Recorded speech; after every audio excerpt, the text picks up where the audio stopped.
मेरा नाम डॉक्टर मुरली है और करीब 45 वर्ष का तजुर्बा है मेरे को एलोपैथी में। मैं बच्चों का डॉक्टर हूँ और गुरु तेग बहादुर हॉस्पिटल से प्रोफेसर ऑफ पीडियाट्रिक्स रिटायर हुआ हूँ। तो मैं आपको एलोपैथी के नज़र से हम नेचुरोपैथी को कैसे देखते हैं, इसका मैं थोड़ा अपना राय देना चाहता हूँ। क्योंकि इसमें आप में से बहुत लोग एलोपैथी के पास जाते हैं, दवाई लेते हैं। तो बेसिक फ़र्क क्या होता है एलोपैथी और आयुर्वेदिक में? एलोपैथी बेसिकली साइंस बेस्ड है, जबकि ये जो नेचर केयर है ये आस्था बेस्ड है। ये ज़रूरी है ये फ़र्क समझना, क्योंकि जब तक आपको इसमें विश्वास नहीं होगा, ये काम नहीं करेगा। एलोपैथी में विश्वास करना थोड़ा बहुत ज़रूरी है, मगर बिल्कुल ज़रूरी नहीं है। मगर नेचर केयर में आपको विश्वास की ज़रूरत बहुत ज़्यादा है। दूसरी बात है, एलोपैथी में आपको क्विक रिलीफ मिलेगा आपको। वेरएज़ आपको जो नेचर केयर है, इसमें आपको बहुत सब्र की ज़रूरत है। आप क्विक फिक्स अगर चाहते हैं कि भई आपकी शुगर की बीमारी है, बीपी की बीमारी है, 4 दिन में यहाँ आके ठीक हो जाए, वो नहीं होगा। आपको सब्र की बहुत ज़रूरत है। और तीसरी सबसे इम्पोर्टेंट है, एलोपैथी में हमेशा साइड इफ़ेक्ट होता है, इसमें नेचुरोपैथी में कोई साइड इफ़ेक्ट है ही नहीं। तो आपको कुछ मैं आम तौर से ये देखा गया है कि भाई एलोपैथी और नेचर केयर अलग-अलग अपने-अपने स्फीयर में काम करते हैं। क्या दोनों मिलजुल के काम कर सकते हैं? ये ये इसीलिए मैं ये कोर्स मैं अटेंड करने गया कि इसमें होता क्या है? मैं खुद थोड़ा जिज्ञासा था कि भाई करते क्या हैं ये? और जैसे हम मैंने कहा मेडिकल प्रैक्टिस है, हम साइंस बेस्ड सारे करते हैं, कि मैंने ढूँढा कि इनके प्रैक्टिस में कोई साइंटिफिक बेसिस है कि नहीं।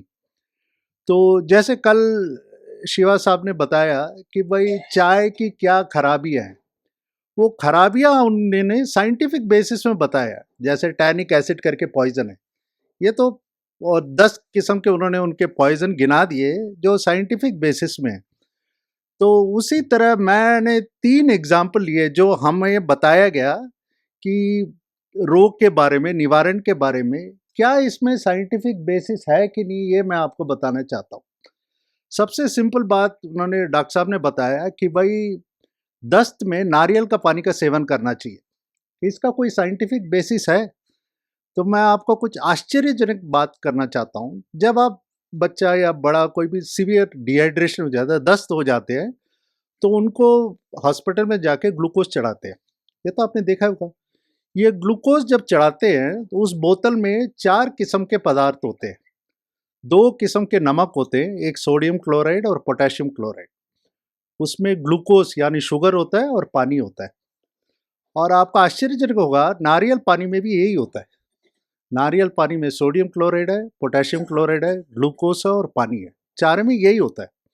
और सबसे आश्चर्यजनक बात ये तो सिंपल है, बट सबसे आश्चर्यजनक बात ये है कि हम जब ग्लूकोज़ चढ़ाते हैं, कितना उसमें सॉल्ट डालते हैं, कितना पोटेशियम डालते हैं, उतना होता है जो खून के मात्रा में जितना होता है, उसी मात्रा में हम चढ़ाते हैं। जैसे सोडियम का कोई वैल्यू इतना है, पोटेशियम का इतना है, ग्लूकोज़ इतना है, उतना ही मात्रा जो खून में होता है, उतना ही वो पानी में भी होता है ग्लूकोज़ में। आपको जान के हैरानियत होगी, नारियल पानी का कॉम्पोज़िशन भी वही खून के मात्रा कॉम्पोज़िशन उतना ही है। जितना सोडियम नारियल पानी में है, उतना ही खून में सोडियम होता है। जितना पोटेशियम क्लोराइड नारियल के पानी में है, उतना ही खून में भी होता है। जैसे भगवान ने ऐसे बनाया कि भाई नारियल पानी इतने ऊपर पेड़ में, उसके अंदर जो पानी है, उसका कॉम्पोज़िशन ह्यूमन प्लाज़्मा जो खून में जो नमक है, उतना ही मात्रा में। तो जब आप बताते हैं नेचर केयर में भाई दस्त में आप धीरे-धीरे करके नारियल पानी पिलाइए, ये साइंटिफिकली ट्रू है। मतलब आप मान सकते हैं कि भाई बिल्कुल सही इन्होंने बताया। ये एक उदाहरण है। तो एक उदाहरण तो मैंने तीव्र रोग का दस्त का बता दिया। दूसरा रोग मैं मंद रोग डायबिटीज़ का बताता हूँ। करीब 15-20 साल पहले हमारा भी मानना था एलोपैथी में कि डायबिटीज़ क्यूर नहीं हो सकता, इट्स अ प्रोग्रेसिव डिसीज़। और डायबिटीज़ का जो सबसे मुख्य कारण होता है कि इंसुलिन का अभाव है। इंसुलिन की कमी होती है, तो आप दवाई देते जाइए और ये जो कमी है दिन पे दिन बढ़ते जाएगी, दवाइयाँ की मात्रा बढ़ते जाएंगी, और एंड टाइम पे इंसुलिन में आएगा, उसके ऊपर हम ऊपर चले जाएंगे। यही 15 साल के पहले था। फिर नेचुरोपैथी का कॉन्सेप्ट आया कि बनी डायबिटीज इज रिवर्सिबल, इसे हम उल्टा कर सकते हैं, इससे हम क्यूर हो सकते हैं। फिर ये वाला कॉन्सेप्ट लेके मेडिसिन ने भी रिसर्च किया, क्या ये हो सकता है? इसका हो सकता है, इसका मतलब हमारा जो ओरिजिनल कॉन्सेप्ट था कि ये इंसुलिन का अभाव है, ये गलत है। क्योंकि इंसुलिन का अभाव प्रोग्रेसिव, मैंने जैसे बताया, तो ये नहीं होता। फिर डायबिटीज क्यों होता है? फिर अभी पिछले 10 साल में डायबिटीज का एक नया कॉन्सेप्ट आया। ये इंसुलिन के अभाव से नहीं है। इंसुलिन, जो डायबिटीज के व्यक्ति हैं, उनके शरीर में इंसुलिन बहुत काफ़ी मात्रा में होती है, मगर वो काम नहीं कर पाता। जो इंसुलिन जो शरीर में है, काम क्यों नहीं कर पाता? ये अगेन आप नेचुरोपैथी में आए, इन्होंने एक बताया कि आपको कि सबसे बड़ा दुश्मन हमारा जो शरीर में है, ये खाना है। सो हम ज़्यादा खाते हैं, सो ज़्यादा खाते हैं हम बचपन से, 18 से धीरे धीरे बढ़ के ये खाना हमारे शरीर में चर्बी बन जाता है। तो ये चर्बी जो है, सबसे ज़्यादा चर्बी हमारे जिगर में, लिवर में जमा होता है। और इंसुलिन का जहाँ एक्शन है, सबसे ज़्यादा एक्शन जिगर में होता है। जब भी हम खाना खाते हैं, खून में शुगर बढ़ता है, वो जाके जिगर में ग्लाइकोजन नाम के एक पदार्थ में कन्वर्ट हो जाता है, और शुगर, ये नॉर्मल इंसान में होता है। बाकी जो डायबिटीज इंसान है, क्योंकि उन्होंने शुरू से ज़्यादा खाना खाया होता है, ये जिगर पूरा चर्बी से भरा होता है, ये चर्बी इंसुलिन काम करने से रोक देता है। तो आप खाना खाते हो, शुगर बढ़ता है, मगर शुगर कम नहीं होता, क्योंकि इंसुलिन जिगर में काम नहीं कर सकता, कि जिगर पूरा चर्बी से भरा होता है। तो इसका हल क्या है? अगेन इन्होंने कहा, भाई आप मूल में जाओ। अगर बीमारी का मूल निकालना है, तो वो मूल में जाओ। मूल में क्या करना है आपको? जिगर से वो चर्बी को निकालना है। जैसे हमने अपना खाना ठीक किया, जो हमारे एलोपैथी में जो खाना ठीक करते हैं, चर्बी और बढ़ता नहीं है, मगर उससे फर्क नहीं पड़ेगा, हमें चर्बी को जिगर से बाहर निकाल के फेंकना है। तो इसके लिए क्या हल है भाई? इसमें भी ये नेचुरोपैथी ने, इन्होंने हमें जो खाना खिलाया है, ये आपने देखा होगा ज़्यादातर वेजिटेबल्स और फ्रूट्स है। इसमें फाइबर नाम की एक चीज़ होती है, और फाइबर दो किस्म के होते हैं।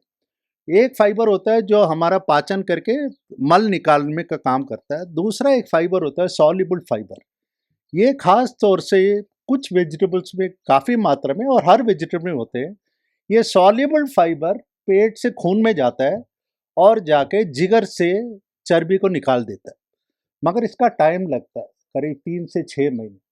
तो इन्होंने जो डाइट बताया है, धीरे धीरे इसका डाइट का सेवन करेंगे, तो आपको जिगर से चर्बी निकलेगी, इंसुलिन दोबारा काम करना शुरू होगा, और डायबिटीज रिवर्स हो सकता है। ये प्रूव हुआ है, जी हाँ, साइंटिफिकली ये प्रूव हुआ है। कितने लोगों को कितना काम करे, एक चीज याद रखो, इंग्लिश में एक कहावत है, वन साइज फिट्स ऑल। मतलब सबके लिए समांतर ये काम नहीं करेगा, किसी के लिए जल्दी काम कर सकता है, किसी के लिए तेज काम कर सकता है, मगर करेगा जरूर। सो ये है मंद रोग के लिए जिन्होंने जो बताया, इसके लिए मैं साइंटिफिक बेसिस मैं बता रहा हूँ कैसे हो सकता है। और सबसे लास्ट मैं बताऊंगा, ये जो है मारक रोग, कैंसर की बीमारी है। तो इन्होंने भी बताया कि भाई कुछ लोग हैं, हंसनियाँ आती हैं, जहाँ कैंसर से आते हैं, यहाँ ठीक हो जाते हैं। तो वो भी नेचर की तरफ से, क्या ये पॉसिबल है? हाँ जी, इसके लिए भी साइंटिफिक एविडेंस है।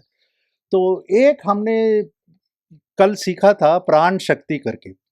आपको साइंटिफिक तो हम इसे मानते नहीं है, तो फिर हमने खोजा भाई ये प्राण शक्ति होती क्या है, कुछ तो होगा।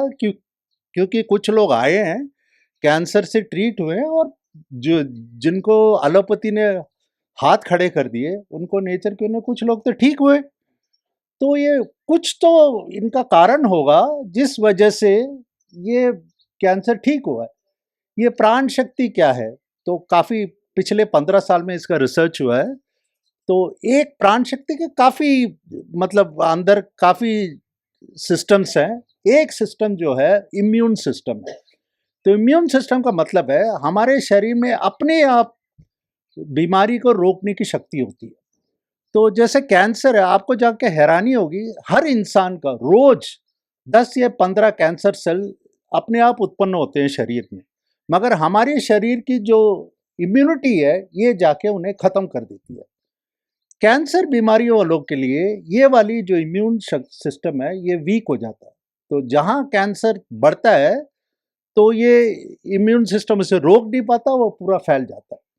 हमने अभी तक इलाज क्या किया, वो कैंसर को मारने में हम कंसंट्रेट कर रहे थे, मगर जड़ इस बीमारी का है कि भाई उनका इम्यून सिस्टम वीक है। तो इसके लिए करीब 6 साल से रिसर्च चल रही है। इन्होंने क्या किया कि भाई जिस बंदे बीमार हैं उनका इम्यून सेल्स लिया और उनका कैंसर सेल लिया, इन दोनों को लेबोरेटरी में रखा और कुछ ऐसे पदार्थ डाले जिससे इम्यून सिस्टम सेल्स है वो दोबारा जागृत हो जाए। तो उनमें से जो केमिकल रिलीज होते हैं, उस केमिकल को निकाल के दोबारा शरीर में डालने से कैंसर क्यूर हो जाते हैं। तो इसमें क्या फायदा होता है, उसी के इम्यून सिस्टम से हम कैंसर को ठीक करते हैं। तो हो सकता है, मेरा ये मतलब मेरे पास कोई प्रूफ नहीं है, जो प्राण शक्ति जो बोल रहे हैं आप, हो से एक उसमें इम्यून सिस्टम होता है। आपके कुछ जो भी आप कर रहे हो, आप जिस तरह के इलाज कर रहे हो सकता है उस आदमी का इम्यून सिस्टम जागृत करे, वो जाके उसे कैंसर में फाइट करे और कैंसर क्यूर हो जाए। और दुनिया में तो करीब 60-70 किस्म के कैंसर है। अभी रिसर्च पिछले 6 साल में सिर्फ 2 कैंसर को ये ठीक करने में सक्षम रहा है। एक होता है चमड़ी का कैंसर, उसे कहते हैं मेलानोमा, और दूसरा है खून का कैंसर, ल्यूकीमिया। बाकी कैंसर में ये अभी आगे नहीं बढ़ा है। हो सकता है रिसर्च करते करते अगले 10 साल में इम्यून सिस्टम आ जाए और जो अभी जो आपके चल रहे हैं कीमोथेरेपी, रेडियोथेरेपी, जिसके बहुत साइड इफेक्ट्स होते हैं, ये बंद हो जाए। तो मेरा यही है, अगर हो सकता है हम मिलजुल के काम करें, ये नेचुरोपैथी से हमें पता लगे कि भाई हम साइंटिफिकली इसे बैकअप करके, क्योंकि ये और कहीं भारत से बाहर ये नेचर केयर है नहीं, तो इनको मिलजुल के साथ में कर सकते हैं। क्योंकि अभी क्या है, दोनों एक एक अपने अपने आइलैंड में बैठे हैं। हम कहते हैं भाई नेचुरोपैथी, यार ये तो सारा ये ऐसे ही है, घास फूस खिलाते हैं, कुछ नहीं होता। और आप कहते हो भाई पहले दवाई बंद करो फिर हमारे पास आओ। मगर है जो नेचुरोपैथी है, मैं ये मैसेज देना चाहता हूँ कि इसमें साइंटिफिक बेसिस है। सो साइंटिफिक बेसिस से धीरे धीरे मैं, ये तो बहुत ओशन है भाई, ये तो बड़ा समुंदर है ये जो ज्ञान है। मैं तो एक छोटा बंदा हूँ, मैंने तो सिर्फ 3 उदाहरण दिए, अभी तो बहुत ऐसे होंगे। काम करने से हो सकता है हमारे लिए फायदा। राधे राधे। आपने तो मेरे को पहले सुन भी लिया, सो सिर्फ मेरा एक ही रिक्वेस्ट है, I am advising as a doctor. तो इन्होंने तो आप हमें से बहुत मेहनत की हमारे साथ, तो हमारा फर्ज बनता है कि 1 महीने के बाद हम जो पैरामीटर्स आप नोट कर लें और ये पैरामीटर्स फीड बैक दें इन्हें, और वो इम्प्रूव होना चाहिए। यही हमारा लक्ष्य होगा, क्योंकि सुन के फिर घर जाके फिर वही चाय पकौड़ी खाने से कोई फर्क, the whole thing message is lost. So you take it as a message that you note down this parameters. ये मंथ लेटर इनको फीडबैक दो, आपने ये फॉलो किया और हम ये इम्प्रूव स्टेटस में आए करके। ये इनके लिए सबसे गुरु दक्षिणा यही होगी इनकी सबसे बेस्ट। Thank you.